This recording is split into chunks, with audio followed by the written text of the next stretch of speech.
Hi, I'm Kevin from Mediumship. Short video tonight based on, well, I talk a lot of learning about self. And I'll get a lot of people ask me, well, what do you mean by that? I know who I am. I've got my name sewed in the back of my shirt, so nothing to do with that, is it really? Self is a very brave pastime, I guess, to go and investigate. It's something that can take an awful long time to try and understand. And I talk an awful lot about sitting in silence, and that is a good way of learning about true self. About a good way of doing it, I guess, is to question self, is to question why you react in certain ways in certain situations.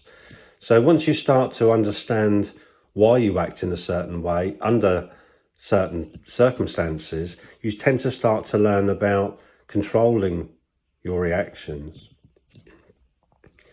And some of it is instinct and it's inbred. So, over the years you pick up ways of reacting, and it's the norm to react in a certain way in certain circumstances, but you can control that.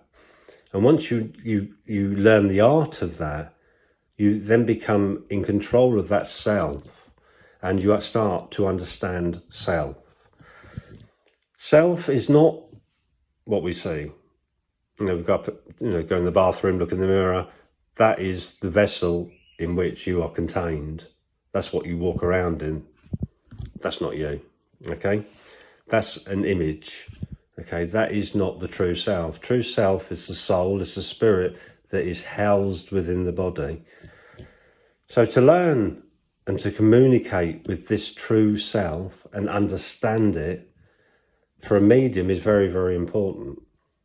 You, as a medium, are trying to connect to spirit, the soul of someone who's no longer housed, or a being that is no longer housed within the body.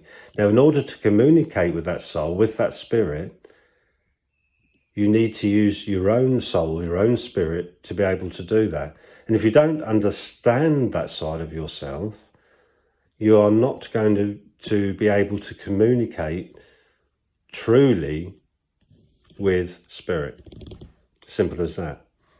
It is not a material thing, it is a spiritual thing. It's something that you will learn over the years, that the more you understand the spiritual self and the ability to use that part of yourself to communicate with spirit, it'll only get better for you. It'll only get easier for you, because at the end of the day, who you're trying to connect with, that energy that you're trying to connect with, is exactly the same as the energy that is housed within you. It's the emergence of those two energies that allow that communication to happen. So, we need to drop the material self. We need to drop that ego side of things. We need to be able to understand the source within us, what is within us.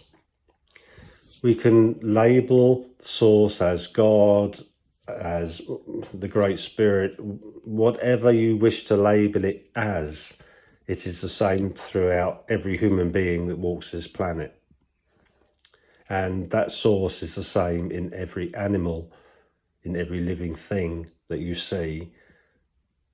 It's identical in us all. Now that source houses, if you like, houses spirit. So within that life force, the spirit that has left the body exists within this source. So once you locate source within self, and you can use that source within self to merge with that source within spirit, then away you go. Makes life a lot easier once you understand that it's not the mind at all that is connecting with spirit. You do not use the mind at all. In fact, that's the last thing you want to do. You need to close that mind off. You need to be able to withdraw from everyday thoughts, everyday emotions. All that needs to be put to one side. and connect with that source within self. Once you manage that, you then open up a completely new, different world. In fact, the world of truth, the real world. This, by no means, is the real world. And it is very similar to the expression I just used about like looking in a mirror and thinking you're looking at self, because obviously you're not. So the material thing that you see in front of you is identical to the material things you see around you. And they are not real in a sense, not when you start looking at source, energy, life source. These things are man-made, plastic, if you like. I tend to use the term plastic quite a lot. Life has become plastic, really, for me. When you look out in the big wide world, the material greed that we see around us, the lives that get lost through material greed, and the unhappiness that is caused through material greed. And I think the more we pull away from this source, this life force that is within everything, the more we pull away from that, the more unhappier we get. Hence the problems we get in the world today. So, self is number one on the journey, the path to mediumship. Number one. Don't even think about, okay, I'm sure I'm going to get a few messages about this, but don't even think about doing development classes or anything along those lines until you truly understand self. I made that mistake early on, and it is a massive mistake. And we need to listen very closely to some of the pioneers of mediumship who explain the importance of connecting with source, with finding the God, if you like. I know that is only a label, but connecting with that God within self first before you even think about doing any mediumship work at all.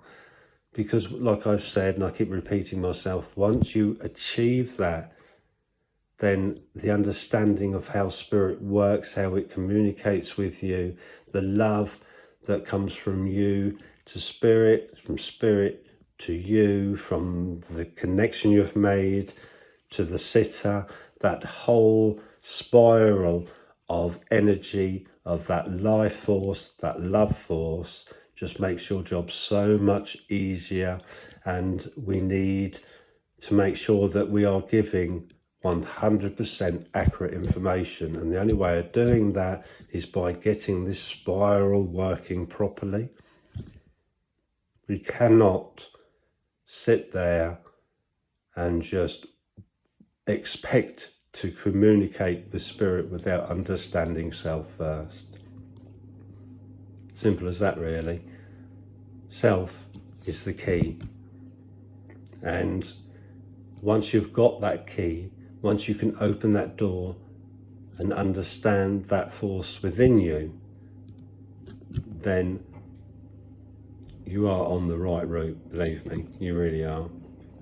I mentioned life force, and that we see that in everything around us, plants, animals, everything we see around us that lives contains this life force. And one misconception is, like with animals, a misconception for many human beings is they believe to be of a higher life source than anything they see around them, including animals. Big mistake. We are all in this together, and we should respect all life force that surrounds us. We are here. And we are lucky, I guess, in a sense, to be so consciously aware that we are able to nurture these life forces that we see around us. Same with the animal kingdom. They're not just here as a food source at all. If you take the average pet, a dog, we love the animal. It becomes part of our family. We love, we protect it, we nurture the animal, and the love we get back from that is absolutely amazing. And for those human beings who believe that they can just simply lash out as I've seen on some of the social media sites, I know it's rare and it is so upsetting, but for a human being to think that they have the right to do that to another life source, to an animal, is scary. And I think for many of you light workers out there, you simply cannot get your head around it. And I certainly can't. I just do not understand it. And obviously the best thing to do is, if you can't get your head around it and you can't understand it, is try not to bother, to be honest, because you will never understand it. A lot of light workers, a lot of empaths and that, we spend hours sometimes sitting there thinking, how could they do that and not feel any remorse? And we're wasting our time, because you will never ever understand it, and it's best to leave it alone. But I'm not saying not do anything about it, but it's best not to try and understand it. So just a little mention there of the animal kingdom, and I do believe over time, as we become more favourable towards our animals, all life source, we will reap the benefits. And the only difference really is that an animal will act instinctively, what's inbred within the animal. Over hundreds of years, dogs have become to understand that much of the human race, not all, but much of the human race will protect them, will love them, will feed them and look after them, and they love us back. And some of the things that animals are capable of, and I believe we've only just touching the surface of that, what they are capable of, once they are loved and looked after, is on par with us human beings. They are more than capable of showing emotion. We see that all the time. And it's scary. It really is scary for, I just call them idiots, who believe that they are a species above the animal kingdom. We are not. We are just at a different level of consciousness. We can consciously act upon things. We can consciously think about things before we do anything about things, whereas an animal will just act. But we, by loving that animal, we can help that soul to progress. Simple. The more we love something, that energy within that animal will build. And as time goes on, it will snowball. So the more we love what's around us, the more we will get back from it. And that goes for every living thing. But we've just got to come to our senses and understand, the more we put into this with the animal kingdom, the more we love any species of animal, the more we will get back from it. I'm not saying go and jump into a lion's den and expect it to come up to you and give you a big kiss, because that obviously ain't going to happen. But I'm just talking about over time, over centuries, decades, centuries if you like. The more we can do this now, we can start this ball rolling. The more we can protect the animal species out there, the more we can look after them, the more love we can give them. This will have a snowball effect on, well, just about every living thing there is, to be honest. So a lot of people will probably disagree with that. Probably will. But some people treat their animals like children, and there's nothing wrong with that. Nothing wrong with that at all. Because all you are doing is the life force that we see within everything around us, that to some extent is our purpose for being.